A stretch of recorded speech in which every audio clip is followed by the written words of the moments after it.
Assalamu alaikum and welcome, dear viewers from around the world, to another exciting episode of Good Answers.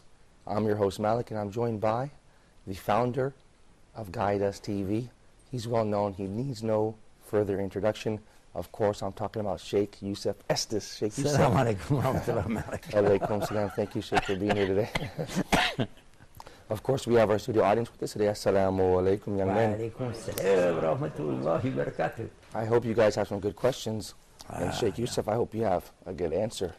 Are you going to guide us to some good answers today? We hope we all get guided today. we have a question of the day from the UK. Let's check it out and see what this man has to say and come back and take your thoughts, inshallah. Okay. Let's check out this clip, you guys. Stay tuned. Hi, I'm Suzanne. I'm a student studying in Northwest College, London. So actually I want to know about the Islam because I have also so many Islam friends and he used to give me the book, which translated in English. And I just want to know about Prophet Muhammad, who is he? So actually he's saying that Prophet Muhammad, I read that book also, and Prophet Muhammad is also same like us, yeah? So I want to know more about that. Who is Prophet Muhammad? Well, excellent question, Sheikh. Who is the Prophet Muhammad? Well, I think what we might do, Malik, is find out from our audience, and maybe somebody would like to give us some input. They're asking who is Prophet Muhammad, and I heard him say, like us, somebody like us. What's your take on that? My name is Ayman, and I think a lot of people would like to know, a lot of non-Muslims would like to know who Prophet Muhammad was. Well, thank you, Ayman. Yeah, I think a lot of people do want to know. And from what this particular person was asking, I think what we would do is focus on the part where he said, like us. What does that mean? I'm going to assume that what he means is, it looks like he's a human being. Right. Now, from a Christian point of view, when I was a Christian, I would wonder, okay, Jesus is not a normal human being. Right. Because first of all, he's born to a woman who is a virgin. Which is impossible, but he was, so this is a miracle. Right. Number one. Number two, he did all kind of miracles. Right. People can't do miracles. Okay. Number three, that he even brought a dead person back to life, an extreme miracle. Number four, that he did things that people just can't even imagine, like he went up to God. And then he spoke to people in strange ways. When he wasn't even there, he could speak to people, and coming back in the last day. So all of these things, I would say that it's not a normal person. Right. By all means. Yeah. Of course. So he's human, but he's God, he's Son of God, etc. This is the Christian viewpoint. Okay. Different Christianity, different groups within Christianity, they have different ideas, but naturally summing it up. Now, for us, we want to identify who is Muhammad. Okay. Muhammad, peace be upon him, is born with a mother and a father. Okay. That's called normal birth. Right, okay. Right? And he was raised in a normal way. Okay. Okay, we don't know much about Jesus being raised from a Christian point of view because they don't have anything till he's like 12 years old, something like that. Okay. Then we come back to Muhammad again and we find that he ate food. Right. Right? And he went to the bathroom like human beings do. Right. He was a normal person. Okay. He got married. Jesus didn't ever get married. Excellent. He had children. Jesus didn't have any children. Okay. And he went through a normal life. And he died. And this is very important. He died. And he died. Yeah. Yeah. And he's buried. Okay.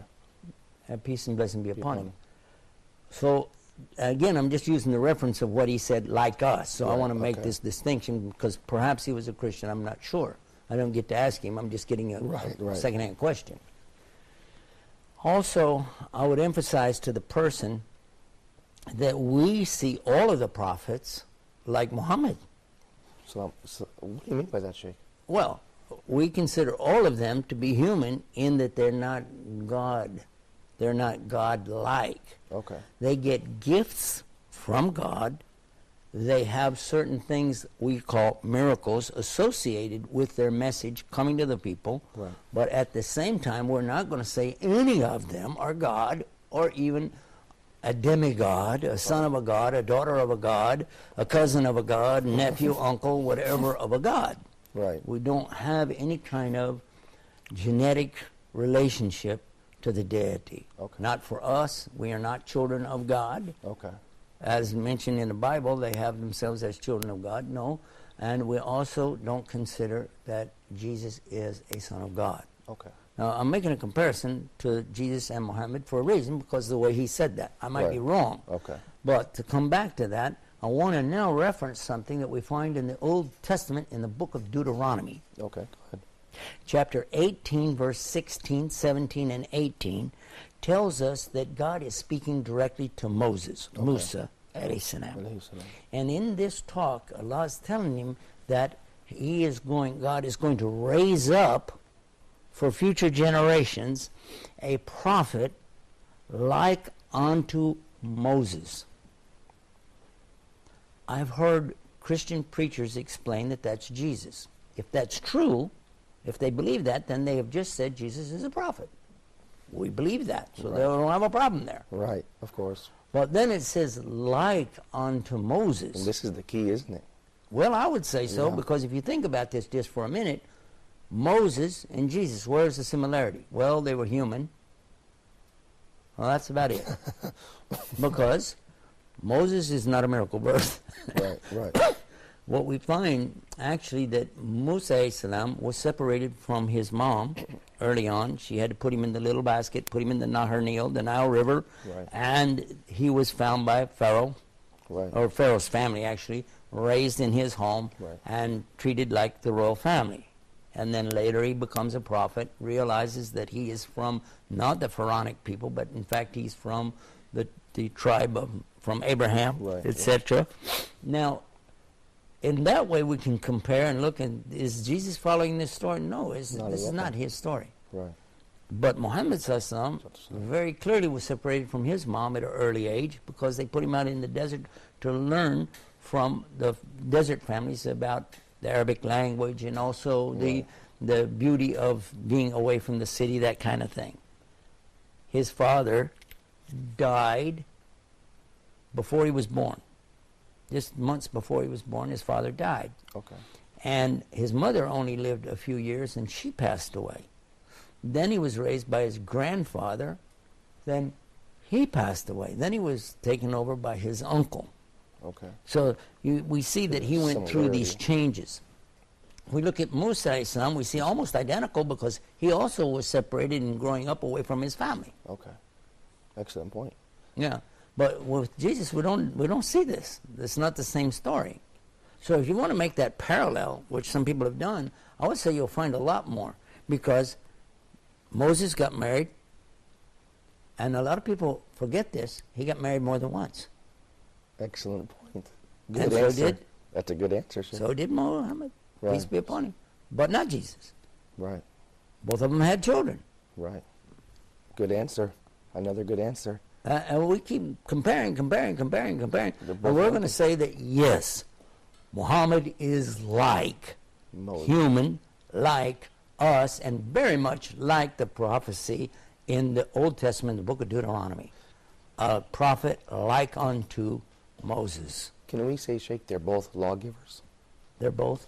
They both came with the law. Oh, lawgivers. Well, yes, but here's another point, though, before we come to that, is from your brethren. Okay. This is also in those verses, from your brethren. Why didn't it say from you guys, from your tribe? Why brethren? Why? Because the idea here is the brother of who? The brother of the descendants of Isaac. Okay. Which are called the children of Jacob, or Israel. His name was changed to Israel, right? Right. So the children of Israel are brothers to who? The children of the Ishmaelites. From your brethren, Ishmaelites, this would be the Arabs, because that's where the Arabs were married into the Ishmaelites, and that's exactly where Muhammad, peace be upon him, came from. It's very obvious. It's very clear. So now it becomes like, whoa, how did I miss that? Yeah, it's so obvious. Of course, they're brethren. So I would make that kind of comparison. Yes, Muhammad is a human being. Okay. But now let's come to something else. You want to talk about the lawgiver. Okay. Brothers, have you heard about the law giving or the law. Who would like to comment here? Yes, brother, your name. The lawgiver. That would definitely be from Allah alone. And the other laws, for example, the Sunnah, that would be from the prophets. And I would like to say about Muhammad, he was also a slave and a messenger of Allah. That's a very good point. I like that. And it's something that we might want to focus on too. We consider ourselves slaves, not kings, Right. not higher ups. In fact, a slave is the lowest, right? Right. So according to what about other human beings, we're not going to put ourselves above anybody. We say we're all brothers and sisters from Adam, and we make no distinction between any of the prophets. So for us, all the prophets are human beings. Now, those who want to keep focusing on this idea of Jesus is not having a father, so therefore he's a God, Right. we would say, okay, if you want to play that game, let us look back to our mother Eve, Hawa. Right. Now, she came out of a man. She had no mother. Isn't that a bigger miracle that a woman is coming out of a man? Right. And what about Adam himself? Well, even before we get to that, Okay. who's worshiping Eve? Nobody. Right. But that's a bigger miracle. Right. And then Adam, as you say, he's coming from nothing, dirt. Right. Right. No father, no mother. Right. I heard it explained by one of the Muslim scholars that Jesus is a completion of three things. Four, actually. First of all, a human being created with no mother, no father. Adam. Kun fayakun. Allah said be, and he is, and that's the first one. Okay. Second is the very next human being is a woman created out of a man. Kun fayakun, by the permission of Allah, his qadr. And then has to be one more that comes from this. But first we're going to see another miracle, and that is from these two, the one created from dirt, the one created from the bone in it, from these two now, and this is in Quran, from these two Allah brought forth many nations, many tribes, and made them different from each other so they recognize each other. That's in Surah Al-Hujurat, chapter 49. Now what we understand from this next miracle, the children of Adam, not children of God, children of Adam are all miracles. That's why I said we consider all of our fellow human beings as brothers and sisters in humanity. Okay. Okay. Then the final miracle has to be now a man coming out of a woman with no father. And that is Jesus. So it's a completion, and it makes sense. But as we wouldn't worship, we're not going to worship Adam. Of course we're not going to worship Eve. We're not going to worship human beings. And we're not going to worship Jesus. But we are going to acknowledge that we will worship the God that the prophets worshipped and taught us to worship. Sheikh Yousef Estes, that's another good answer. You guys at home, stay tuned for more good answers after this short break. Assalamu alaikum and welcome back to Good Answer. We are trying to identify who is the Prophet Muhammad with Sheikh Yousef Estes. Sheikh Yousef, assalamu alaikum. Thank you for being with us. This is a huge figure in history. We sure don't learn a lot about him growing up in school. Who is the Prophet Muhammad and why is he so important? Well, obviously there's a lot to be said here, and there's a lot of history that's missing in the West that needs to be filled back in. We had it at one time, Okay. but then we lost it. And I can give you an example of that if you look in the encyclopedia of 1930. Okay, Britannica. Okay. I was just in Britain recently and had a chance to see one of these real old encyclopedia sets. It was as a prop. It was being used as props inside of one of the studios where we shot. But it was real, and I pulled out the one with letter I and looked up Islam, and I counted 108 pages explaining everything about Islam. 108 pages of text and 12 pages of plates, pictures. Wow. From the 1930s. 30s. And imagine that it covered everything, what we believe, what our actions are, what the pillars of Islam are, the various different understandings that groups have within Islam, what is the particular Shiism and Sufism, etc. It covered all this in details, giving references, as encyclopedias do, where they got it all from. Now we'll move forward to 1989. Okay. I had a 1989 dictionary published by the same outfit that published the Encyclopedia Americana. Okay. The same thing as the Britannica, Right, in the United which States. was the American side. And they also had, in the 1930s, a lot of information, right? Right. But 1989, now we got a dictionary. I learned from this discretion that's coming up. I turn to the letter I look up the word Islam. Okay. One statement only. C, Mohammedism. Oh, why does this change? And what happens when you flip to What Mohammedanism? happened to the 108 pages? Why I'm being referred to Mohammedism, and we just talked about that we don't worship Muhammad. Why are we being called Mohammedans here? Right, right. We go to Mohammedism and look it up. It says a religion established or started up by a desert Arab. Why And I does- think it said prophet, a prophet of the Arabian desert, something like that. That's it. Right. There's no other reference. And you're like, what?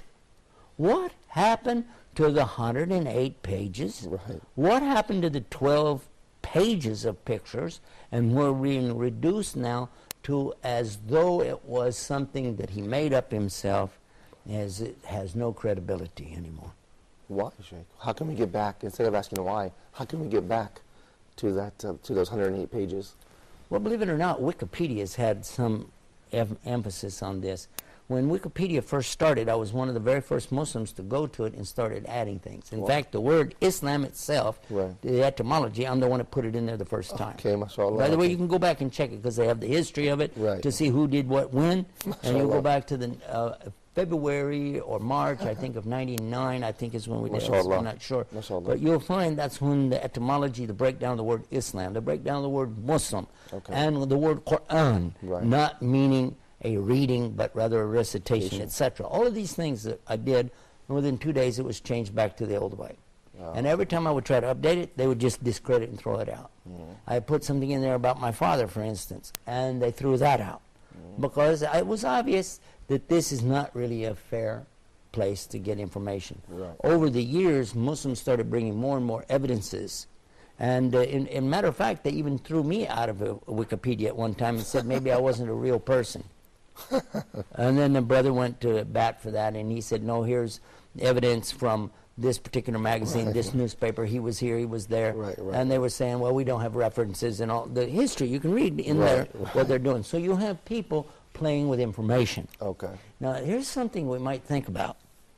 The word in English for a documentation of past events, the documentation and narration of past events is called what?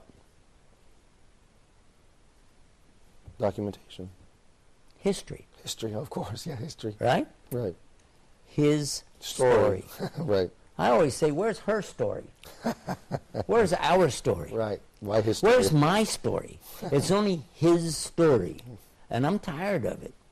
And that's why we make programs like this, so people can get a chance to find out some very real background on who somebody is and what they're all about.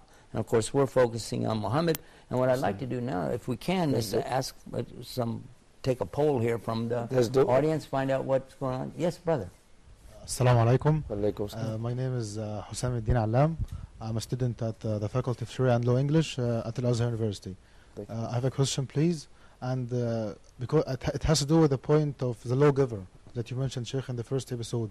So if you can please clarify more the concept of lawgiver in Islam and the status of Prophet Muhammad sallallahu alaihi wasallam as a lawgiver in Islam. Excellent. Thank you, brother. And Sheikh, can you also mention the similarities between the Prophet Moses as a giver of law and the Prophet Muhammad, peace be upon them both, as a giver of law? Whereas Jesus, people say, Christians believe, he wasn't actually a lawgiver. Well, I think that, to be fair, I want to now to come to your question. Some Christians would say, yes, Jesus is at least a lawgiver or a law modifier. Okay. Okay, because in the New Testament, we find something referenced here, the letter of the law versus the spirit of the law. Okay. What is intended behind it. For instance, it mentions that a woman who was an adulteress or prostitute, Right. she was going to be stoned. Now the Pharisees, who were the leaders of the temple, They were the head of the Sanhedrin. And they're here, judges now. They're about to stone this lady to death. Okay? And they're asking Jesus now, trying to put him in a trap. Okay. And he said to them, according to the English translation, we don't know what he really said, but he says, let he who is without the same sin. Now, in the English translation, you don't have that. But the reference is the same sin. Right. Let the one here who didn't do the same thing pick up the first stone. Okay. Let he who is without sin cast the first stone. Okay. But the reference was to who also did the same thing, because he knew they had also committed adultery. Right. Okay. All right? Generally speaking, he knew they also were sinners. Right. If you don't have any sin, why don't you throw the first stone? Right, right. And none of them could, and they all walked away. Right. So he was showing the spirit of the law. It is, don't commit adultery. And so because somebody got caught, and you're going to stone them and make yourself look better, you did the same thing. Right. I like that. That makes a lot of sense. And this is the way Islam is treating the same thing. Right. The hudud in Islam, or the punishment in Islam, is not based on an opportunity to throw vengeance on somebody, Right. to strike somebody down, to show violence, but rather to put a check or a control on each of us, that we realize, hey, if I get out of line, I can get punished. Right. But you'll notice also with each one of these laws, you don't have something that's wide open for interpretation. It's very clear. Let's take only that one, because this is not our subject really, but I would like to focus on it just for a moment. Okay. And that is this subject of adultery. Now, as we just mentioned, in the Jewish law, an adulteress would be stoned to death. Okay. Okay, that is not the case according to Islamic law. An adulteress who would be caught would only be lashed, not to death, but they would lash them. They would whip them for that. Okay. Okay, but before we go to that, let us find out, what does it take to be guilty of such a thing? Good question. 4 eyewitnesses. Now, what kind of person is out here doing something like this in public? Right. I mean, we're talking about XXX pornography or something here. You know what I mean? Right, right. And this is not acceptable in any society, except among some very strange individuals. Let's leave it at that. Okay. So what we're seeing here is that you have to have eyewitnesses for this. Okay. And there's more that goes along with it. It's not our subject, but I want to come back to Jesus did bring law. Okay.